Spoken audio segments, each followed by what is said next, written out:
అవినయమపనయ విష్ణు దమయ మనశమయ విషయ మృగతృష్ణ భూతదయాం విస్తారయ తారయ సంసార సాగరతః.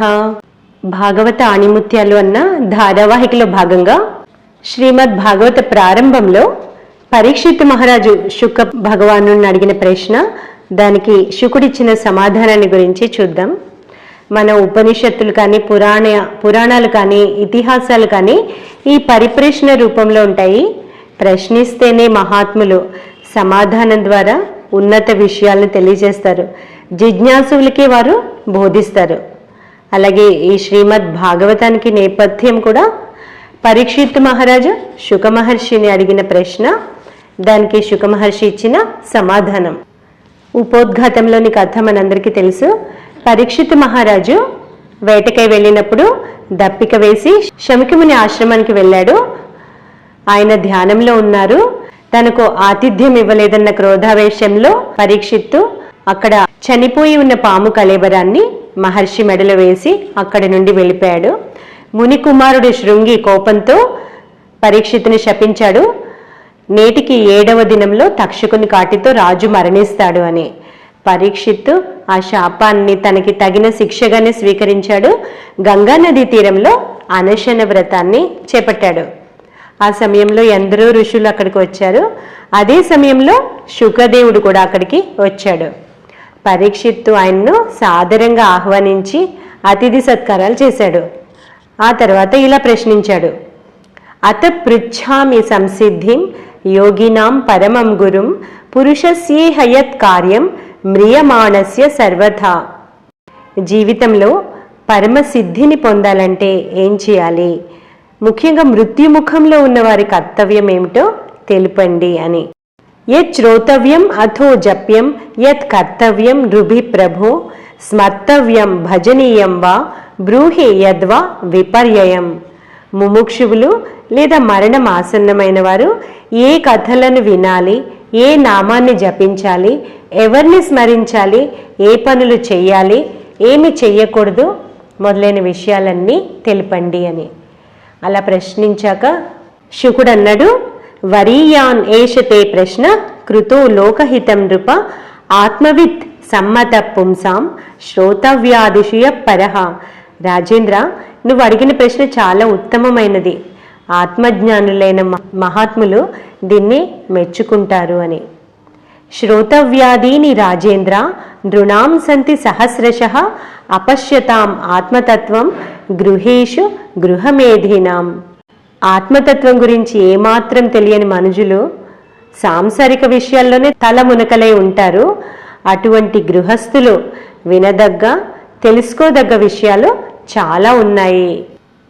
నిద్రయా హ్రియతే నక్తం వ్యవాయేన చ వా వయః దివాచ అర్ధేహయ రాజన్ కుటుంబ భరణీనవా. సామాన్యుల రాత్రులన్నీ ఎలా గడుస్తాయి? నిద్రలో, స్త్రీ సంఘంలో గడుస్తాయి. పగటి వేళ మొత్తం ధనాపోర్జన చింతలో, కుటుంబ పోషణలో గడుస్తుంది. ఈ విధంగా వారి ఆయువంతా వృధా అవుతుంది.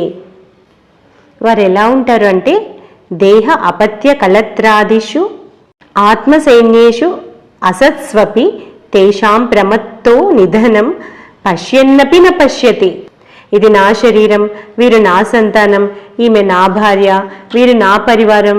ఈ విధంగా వాళ్ళు జడ పదార్థాల మోహంలో తగులుకొని తమ ఆత్మస్వరూపాన్ని మర్చిపోతారు.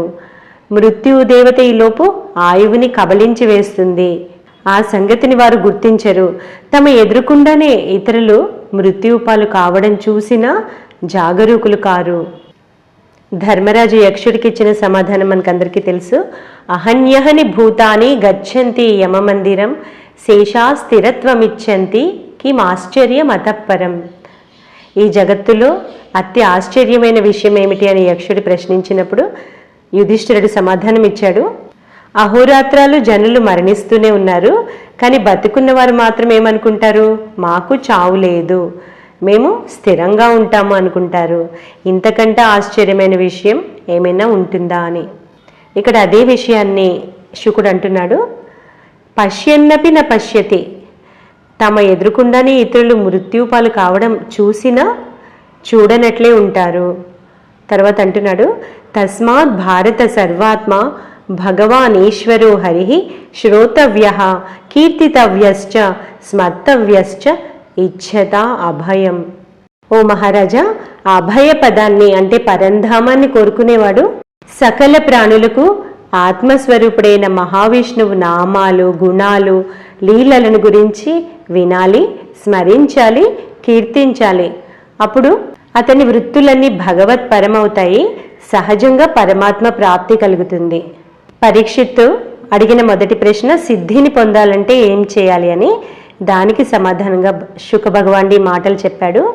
ఇక పరీక్షిత్తు రెండవ ప్రశ్న, ముముక్షువులు లేదా మరణం ఆసన్నమైన వారు ఏ కథలను వినాలి, ఏ నామాన్ని జపించాలి, ఎవరిని స్మరించాలి అని. శుకుడు అన్నాడు, యోగులకు లౌకికులకు అందరికీ కూడా శ్రీహరి నామాను కీర్తనమే ఎప్పుడు మేలుని చేకూరుస్తుంది. ఆత్మారాములైన మునులు సైతం భగవంతుని నామగుణ కీర్తన చేయడానికి ఇష్టపడతారు. వారు పరస్పరం భగవంతుని గుణగాథలను చర్చించుకుంటూ పరమానంద భరితులు అవుతుంటారు. నేను మా తండ్రి నుంచి వేదతుల్యమైన భాగవత పురాణాన్ని అధ్యయనం చేశాను. నువ్వు శ్రద్ధావంతుడివి, భక్తి ప్రపత్తులు కలిగిన వాడివి కనుక అదే భాగవతాన్ని ఇప్పుడు నేను నీకు వినిపిస్తాను. శ్రద్ధాభక్తులు కలవాడు ఈ భాగవతాన్ని పఠించినా విన్నా అతనికి శ్రీహరిలో పరమ భక్తి కలుగుతుంది. ఇక పరీక్షిత్తు మూడవ ప్రశ్న, ముముక్షువులు పాటించవలసిన విషయాలు ఏవి, చేయకూడని విషయాలు ఏవి అని. దానికి శుకుడు సమాధానమిస్తున్నాడు. కిం ప్రమత్తస్య బహుభి పరోక్షైర్హాయనైరిహ వరం ముహూర్తం విదితం ఘటతే శ్రేయసేయతః. ఓ మహారాజా, సాంసారిక వ్యామోహాల్లో పడి తమ శ్రేయస్సుకై పాటుపడకుండా ఉన్నవారికి ఎంత ఆయువు ఉన్నా ఒక్కటే, జీవిత పరమార్థాన్ని గ్రహించి నిశ్రేయస్సుకై పాటుపడేవానికి తన ఆయుర్దాయంలో ఒక్క ముహూర్తం మాత్రం మిగిలి ఉన్నా పర్వాలేదు, దాన్ని భగవత్ చింతనలో గడిపి అతడు ముక్తిని పొందుతాడు. చేయకూడనివి ఏవి అంటే సాంసారిక వ్యామోహాల్లో పడి సమయం వ్యర్థం చేసుకోకూడదు. చేయవలసింది ఏంటి అంటే జీవిత పరమార్థాన్ని గ్రహించాలి, నిశ్రేయస్సుకై పాటుపడాలి.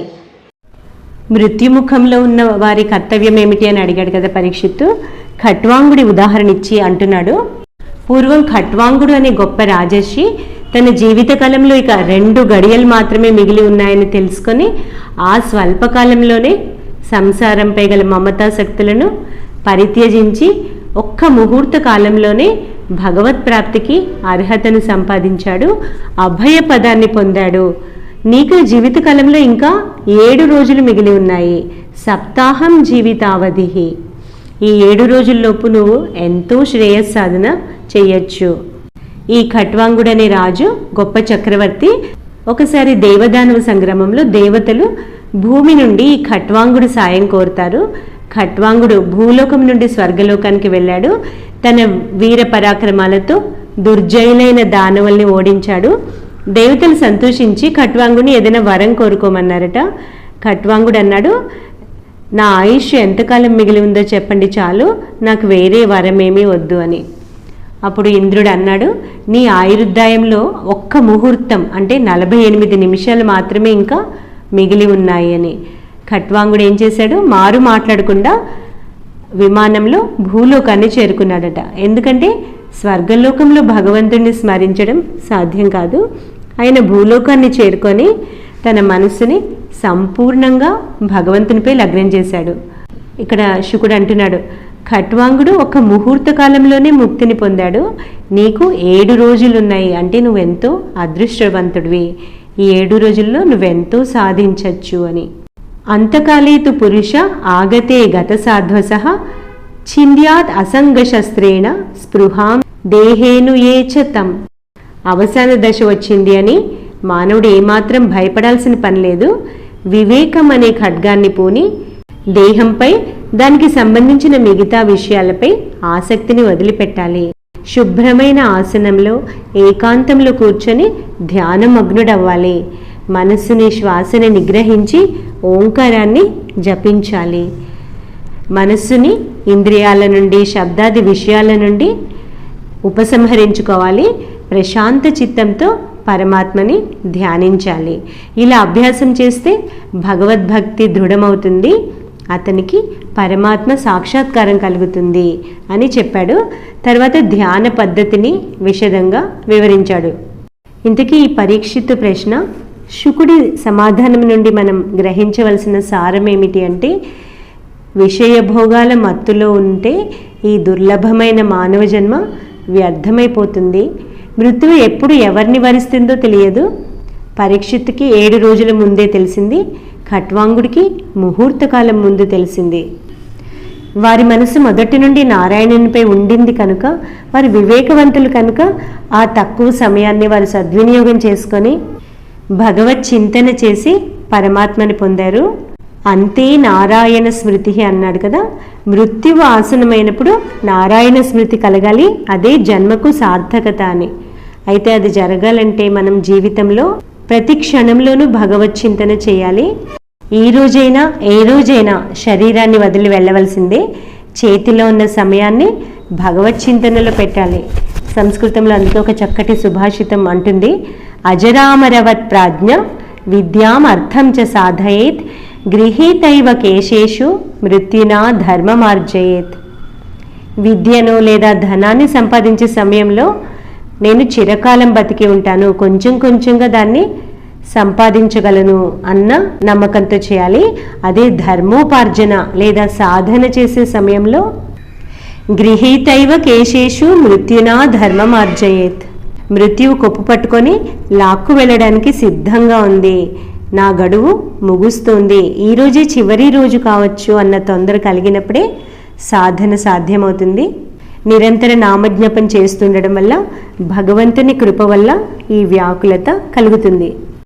కృష్ణత్వదీయ పద పంకజ పంజరాంతే అద్యైవ మే విశతు మానస రాజహంస ప్రాణప్రయాణ సమయే కఫవాత పిత్తై కంఠావరోధన సమయే స్మరణం కుతస్తే.